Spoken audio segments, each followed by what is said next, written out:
This all got started when I watched this video from the good guy in Technology Connections talking about a great way of capturing your analog video by using a thing called a Composite to Hdmi upscaler. So I got one of those, which is this little guy right here. Analog composite video in one end, Hdmi at the other end, and a switch for 1080 or 720. Couldn't be simpler. Oh, and a little USB connector for power. So I hooked all that up.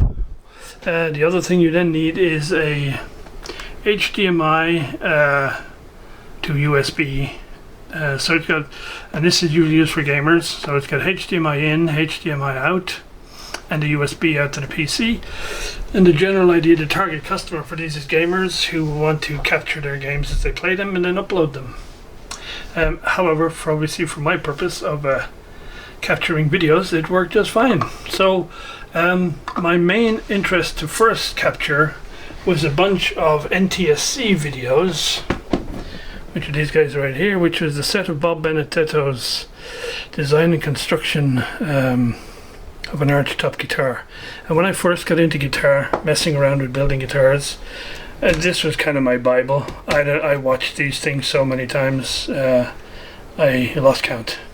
Anyway, since I don't have really easy access to playing video cassettes anymore, I thought time to get these guys in digital form for posterity and for nostalgic viewing every now and then. So this VCR that I got has the benefit, since I'm in Europe, of it will play PAL, CCAM and NTSC cassettes. So I set it up to NTSC, plugged it into the little upscaler, plugged the upscaler into the capture box, and we're good. And I captured 10 whole hours of this wonderful video of Bob, and so delighted everything worked really well. I'm very pleased to now have this in a decent digital quality that I can watch anytime I like. My problem started when I tried to put in a PAL tape. So I would set the VCR to PAL and trying exactly the same setup, no luck at all. Just the frame just won't lock at all. And so even though these guys, so I simplified everything and I just had the VCR connected into this and then the HDMI out going into a monitor with a HDMI input. That didn't work. I tried it with my HDMI TV, that didn't work. I have a couple of different PAL VCRs, none of them exactly the same symptoms every time, so this little guy here clearly can't handle PAL.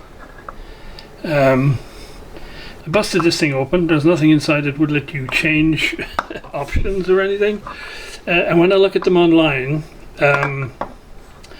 there's different versions, but they all look to be the same thing. They just have a different case on them. And in fact, there's one advert that shows them, and next to this little switch where it says 1080 and 760, it calls this the PAL to NTSC switch, which is clearly rubbish. Anyway, having done further research, I found something which looked like it was the bee's knees, and it was going to be the answer to my prayers. And here it is. This is the Intensity Shuttle made by Blackmagic Design. It has composite video in, composite, it has RGB video in, it has just S-video, and even has HDMI in. And then you have exactly the same outputs as well. And then on the end you have a USB 3 connection. And so I thought, we're good. So I hooked this guy up, connected the composite video into the video in, and I thought I don't need anything else except USB. So I had the USB hooked up to the computer, and I had loaded up the software for this guy. Absolutely nothing. Whereas this guy will try to capture PAL, but it just won't lock properly. This guy is just a black screen, blank, nothing, absolute zero. And I was kind of disappointed when it arrived because there's nothing on the box that, you know, indicates a website or anywhere you go for information. It just gives you bits and pieces of information about its features and all that stuff. When you open it up, there's zero documentation inside. All that's inside is this guy and it's USB cable. There's no documentation whatsoever. So then you go on the Blackmagic Design website for this guy. So here is the main support page for Blackmagic Design, and so of all the product categories that they have, I go into capture and playback, and then it drops down the different software downloads and things that are available. It doesn't specifically indicate here what software goes with what or not. One assumes that this desktop video is what we need for the capture, but it doesn't specifically say. But there's a Windows version, Linux version, and a Mac version. And so I downloaded the Windows version.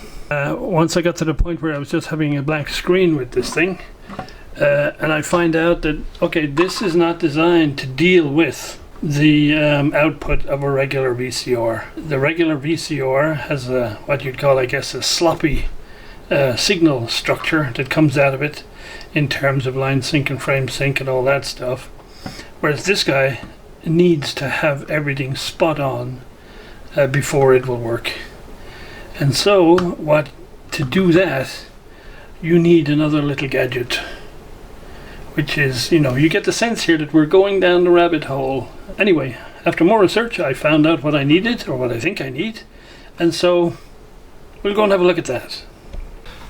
So, having described to you the nature of the rat hole that I've gone down with this analog video stuff, here is what I hope is going to be the answer to get me back out of the hole. This is my latest eBay purchase. It is a Snell & Wilcox CVR 600, which is basically an analog video converter, Genlock box, all sorts of things, which from my perspective I'm hoping is going to be a time-based converter that will let the crappy analog signal coming out of my VCR be tidied up to the point where the Blackmagic Design gadget will capture the video properly. Now, I don't know very much about this at the moment. I got a manual for it online, so I got to print that out and go and spend some time reading. Because I noticed on the back of this it has a USB connection. So it may well be that I may not even need the Blackmagic Design box in the end, but we shall see. So this came described as believed to be working, taken from a functioning studio which was being decommissioned.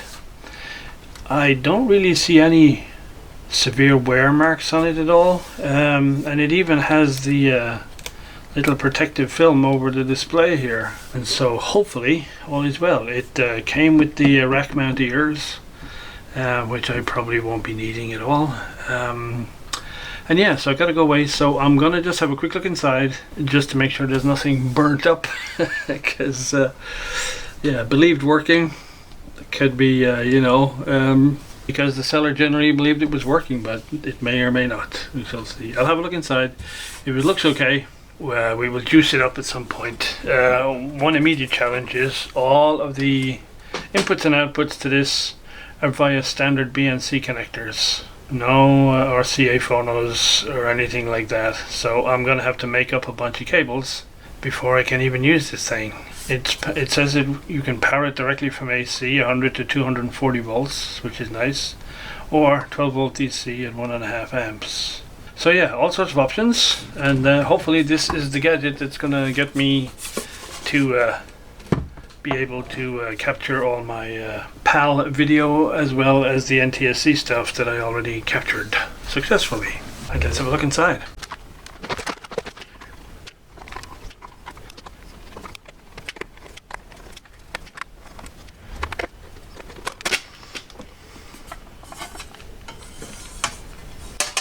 Well, good news, it all looks to be intact inside. I don't see any evidence of damage, and it's built in a very modular way. The power supply is clearly a module, and it has standard barrel connectors coming out, going off to the DC. So there's obviously one barrel connector which comes from the DC in, and another one which is directly out of the little switch mode power supply. So with that, I think we can put the lid back on and go read the manual. The only thing that's missing that I would like to have seen is there's no fuse. There's no fuse anywhere on the AC side of things. For protection, we're relying on whatever might be in here.